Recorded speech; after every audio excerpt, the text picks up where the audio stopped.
partis, mon âme, en de telles disgrâces. Soyons femmes d'Horace, ou sœurs d'Écurias. Cessons de partager nos inutiles soins. Souhaitons quelque chose et craignons un peu moins. Mais là, quel parti prendre en un sort si contraire? Quel ennemi choisir? D'un époux ou d'un frère? La nature ou l'amour parle pour chacun d'eux, et la loi du devoir m'attache à tous les deux. Sur nos hauts sentiments, réglons plutôt les nôtres. Soyons femmes de l'un, ensemble et sœurs des autres. Regardons leur honneur comme un souverain bien. Imitons leur constance et ne craignons plus rien. La mort qui les menace est une mort si belle qu'il en faut sans frayeur attendre la nouvelle. N'appelons point alors les destins inhumains.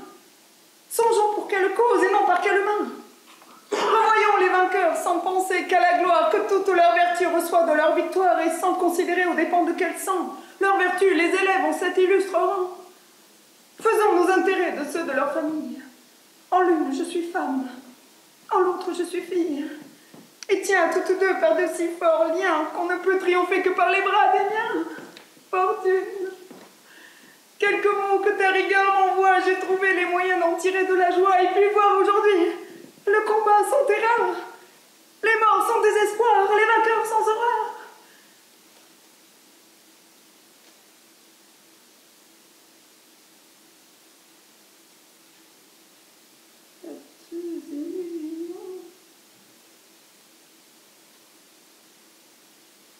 Erreur douce et grossière,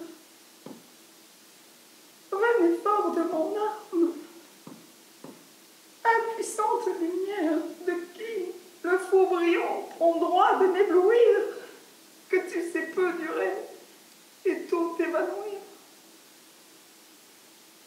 Pareil à ces experts qui, dans le fort des ombres, poussent un jour qui fuit et rend les nuits plus sombres, tu n'as frappé mes yeux d'un instant de clarté que pour les abîmer dans plus d'obscurité. Tu charges trop ma peine, et le ciel qui s'en fâche me vend déjà bien cher ce moment de relâche. Et je sens mon triste cœur percé de tous les coups qui m'ôtent maintenant un frère ou mon époux. Quand je songe à leur mort, quoi que je me propose, je songe par quel bras et non pour quelle cause, et ne vois les vainqueurs en leur illustre rang que pour considérer aux dépens de quel sang. La maison des vaincus touche seule mon âme. En l'une je suis fille, en l'autre je suis femme, et tiens à toutes deux par de si forts liens qu'on ne peut triompher que par les bras des miens. C'est là donc cette paix que j'ai tant souhaitée. Trop favorable Dieu, vous m'avez écouté. Quelle foudre lancez-vous lorsque vous vous irritez si même vos faveurs ont tant de cruauté? Et de quelle façon punissez-vous l'offense si vous traitez ainsi les voix de l'innocence? En êtes fait, Julie? Et que m'apportez-vous? Est-ce la mort d'un frère ou celle d'un époux? Le funeste succès de leurs armes impies, de tous les combattants a-t-il fait des hosties? Et m'enviant l'horreur que j'aurais des vainqueurs pour tous tant qu'ils étaient? Demande-t-il mes pleurs? Quoi? Ce qui s'est passé, vous l'ignorez encore? Vous faut-il étonner de ce que je l'ignore? Et ne savez-vous point que de cette maison, pour Camille et pour moi, l'on fait une prison, Julie? En nos enfers, on a peur de nos larmes, sans cela nous sourions au milieu de leurs armes. Et par les désespoirs d'une chaste amitié, nous aurions des décans tiré quelque pitié. Il n'était pas besoin d'un si tendre spectacle. Leur vue à leur combat apporte assez d'obstacles. Sitôt qu'ils ont paru, prêts à se mesurer, on a dans les deux camps entendu murmurer à voir de tels amis, des personnes si proches, venir pour leur patrie aux mortelles approches. L'un s'émeut de pitié, L'autre est saisi d'horreur, l'autre d'un si grand zèle admire la fureur. Tels portent jusqu'aux cieux leur vertu sans égale, et tels l'osent nommer sacrilège et brutal. Ces divers sentiments n'ont pourtant qu'une voix. Tous accusent leur chef, tous détestent leur choix. Et ne pouvant s'offrir un combat si barbare, on s'écrie, on s'avance, enfin, on les sépare. Que je vous dois, dansant, grand Dieu qui m'exaucez. Vous n'êtes pas Sabine encore où vous pensez. Vous pouvez espérer, vous n'avez moins à craindre, mais il vous reste encore de quoi vous plaindre. Enfin, d'un sort si triste on les veut garantir. Ces cruels, généreux n'y peuvent consentir. La gloire de ce choix leur est si précieuse et charme tellement leur âme ambitieuse qu'alors qu'on les déplore, ils s'estiment heureux et prennent pour affront la pitié qu'on a d'eux. Le trouble des deux camps souille leur renommée. Ils combattront plutôt et l'une et l'autre armée et mourront par les mains qui leur font d'autres choix que pas un d'eux renonce aux honneurs d'un tel choix. Quoi? Dans leur dureté, ces cœurs d'acier s'obstinent? Oui, mais d'autre côté, les deux camps se mutinent et leurs cris des deux parts poussés en même temps demandent à la bataille ou d'autres combattants. La présence des chefs à peine est respectée, leur pouvoir est douteux, leur voix mal écoutée. Le roi même s'étonne. Et pour dernier effort, puisque chacun, dit-il, s'échauffant ce discord, consultons des grands dieux la majesté sacrée, et voyons si se change à leur bonté agrée. Quel impie osera se prendre à leur vouloir lorsqu'en un sacrifice, ils nous l'auront fait voir. Et il se tait. Et ces mots semblent être des charmes, même aussi combattants, ils arrachent les armes, et ce désir d'honneur qui leur ferme les yeux, tout aveugle qu'il est, respecte encore les dieux. Leur plus bouillante ardeur cède à la vie de Tulle, et soit par déférence ou par un prompt scrupule, dans l'une et l'autre armée on s'en fait une loi, comme si toutes deux le connaissaient pour roi. Le reste s'apprendra par la mort des victimes. Les dieux n'auront point un combat plein de crimes. J'en espère beaucoup puisqu'il est différé, et je commence à voir ce que j'ai désiré.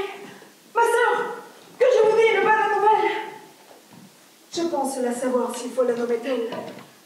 On l'a dit à mon père et j'étais avec lui, mais je n'en conçois rien qui flatte mon ennui.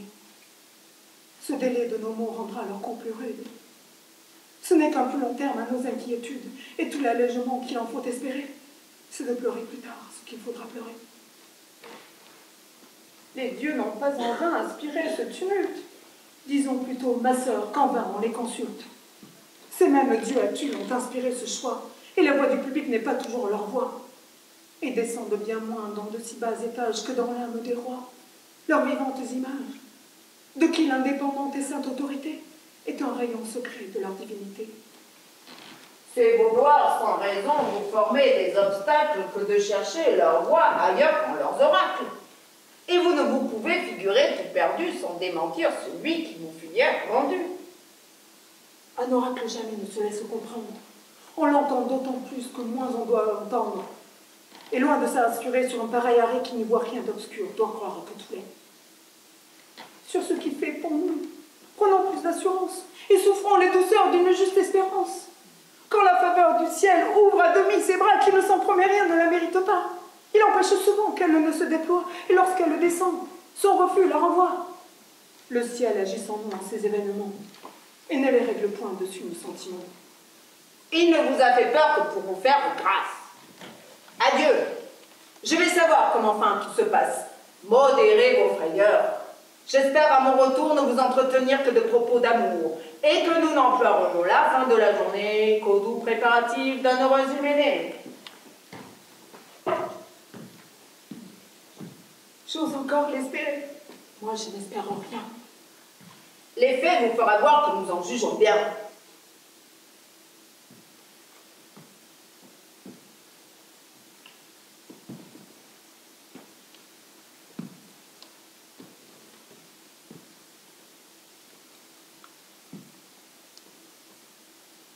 Parmi nos déplaisirs, souffrez que je vous blâme. Je ne puis approuver tant de troubles en votre âme. Que feriez-vous, ma sœur, au point où je me vois, si vous aviez à craindre autant que je le dois? Et si vous attendiez de leurs armes fatales des maux pareils aux miens et des pertes égales? Parlez plus sainement de vos maux et des miens. Chacun voit ceux d'autrui d'un autre œil que les siens. Mais à bien regarder ceux où le ciel me plonge, les vôtres auprès d'eux vous sembleront en songe. La seule mort d'aura, c'est à craindre pour vous. Mes frères ne sont rien à l'égard d'un époux. L'hymen qui nous attache en une autre famille nous détache de celle où l'on a vécu fille. On voit d'un œil divers des nœuds si différents et poursuivre un mari, on quitte ses parents. Mais si près d'un hymen, l'amant que donne un père nous est moins qu'un époux, et non pas moins qu'un frère. Nos sentiments entre eux demeurent suspendus, notre choix impossible, et nos vœux confondus. Ainsi, ma sœur, du moins, vous avez dans vos plaintes où porter vos souhaits et terminer vos craintes. Mais si le ciel s'obstine à nous persécuter, pour moi, j'ai tout à craindre et rien à souhaiter. Quand il faut que l'homme meure et par les mains de l'autre, c'est un raisonnement bien mauvais que le vôtre. Quoi que ce soit, ma sœur, des nœuds bien différents, c'est sans les oublier qu'on quitte ses parents. L'hymen n'efface point ses profonds caractères. Pour aimer un mari, on ne hait pas ses frères. La nature en tout temps garde ses premiers droits. Aux dépens de leur vie, on ne fait point de choix. Aussi bien qu'un époux, ils sont d'autres nous-mêmes, et tous nous sont pareils, alors qu'ils sont extrêmes. Mais l'amant qui vous charme et pour qui vous brûlez ne vous est après tout que ce que vous voulez. Une mauvaise humeur, un peu de jalousie en fait assez souvent casser la fantaisie. Ce que peut le caprice, osez-le par raison, et laissez votre sang hors de comparaison. Ces crimes qu'opposer des biens volontaires à ceux que la naissance a rendus nécessaires. Si donc le ciel s'obstine à nous persécuter, seul j'ai tout à craindre et rien à souhaiter. Mais pour vous, le ciel vous donne dans vos plaintes où portez vos sous et terminez vos craintes.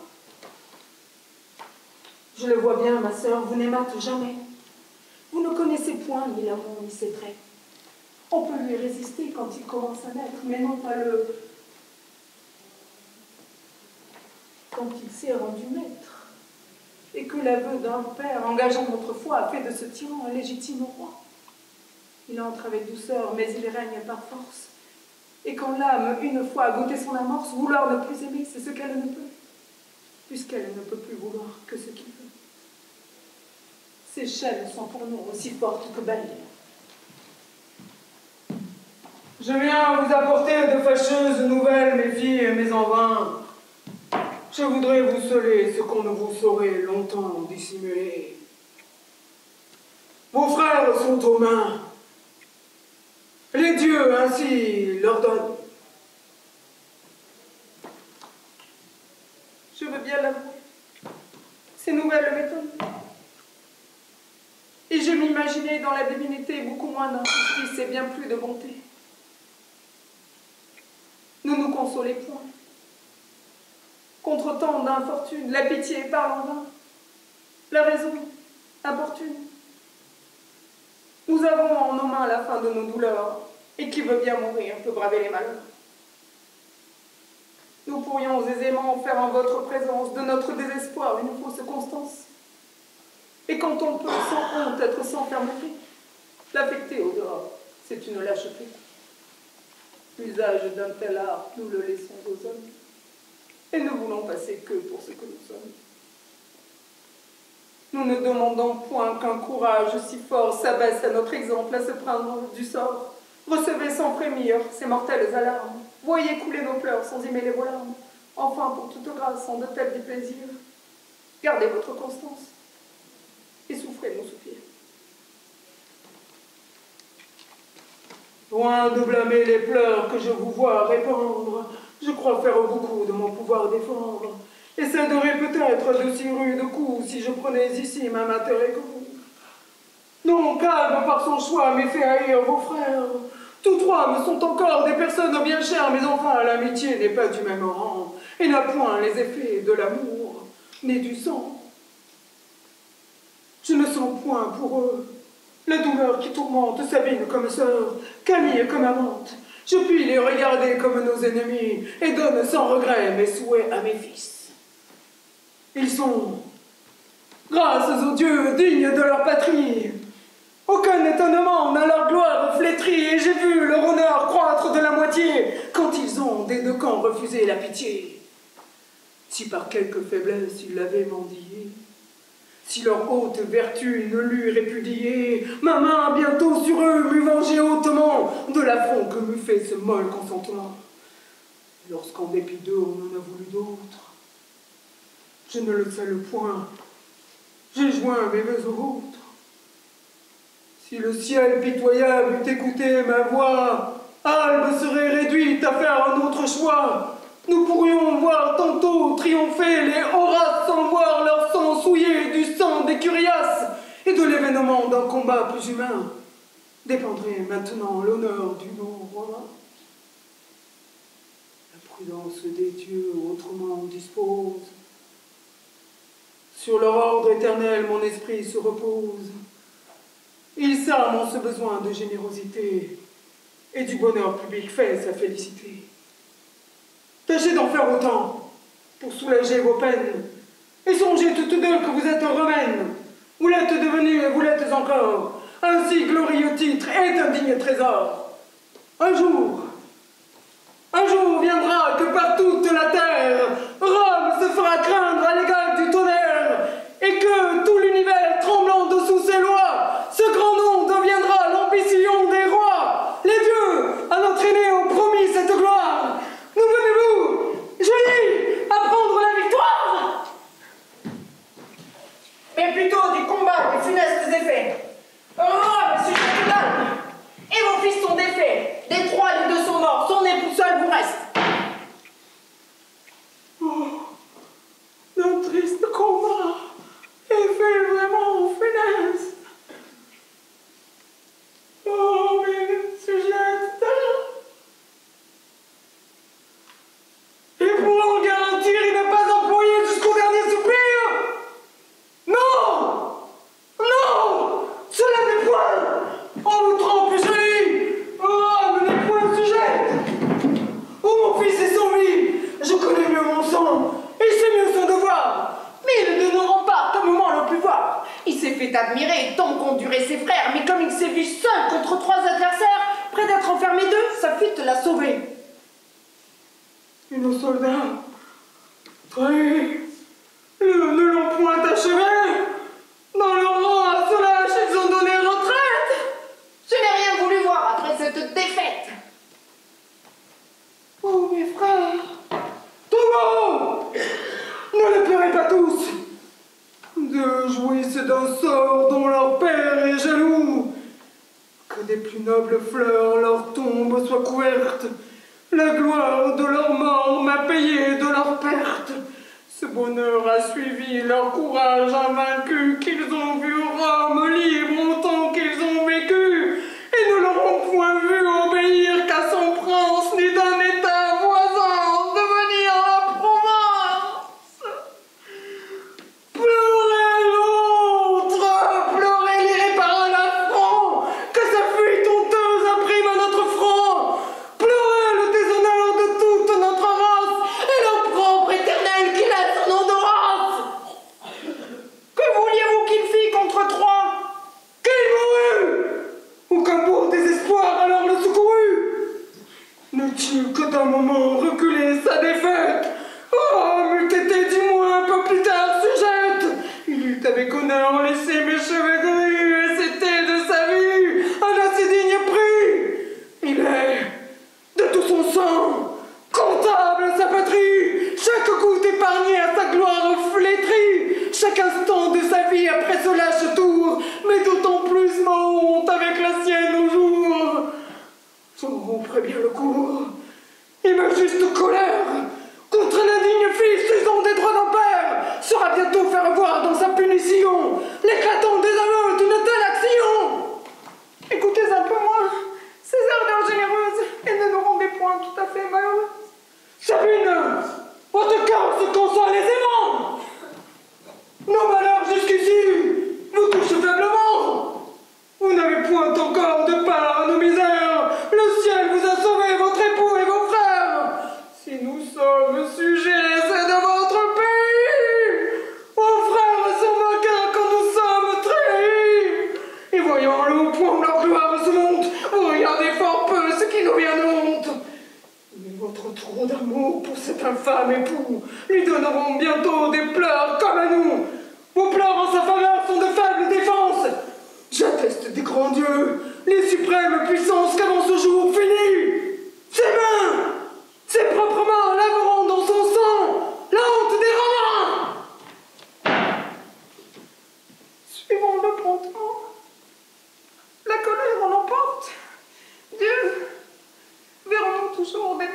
la sorte, nous faudra-t-il toujours en craindre de plus grand et toujours redouter le mal de nos parents?